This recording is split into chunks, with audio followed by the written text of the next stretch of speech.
ആലിലക്കുന്നിലെ ആഞ്ഞിലിയിൽ നീലക്കൊടുവേലി കൊണ്ടൊരു കൂടൊരുക്കാം.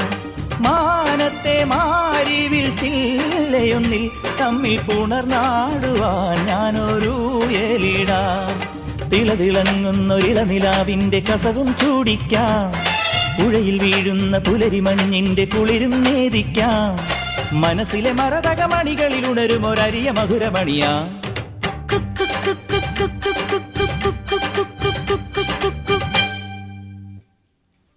പുതുമോടിപ്പാട്ടും പാടി കളിയാടാൻ വന്നോളേ. ഒരു വല്ലം പൊന്നും പൂവും കണി കാണാൻ വേണ്ടല്ലോ. ഇലവങ്കക്കാടും ചുറ്റി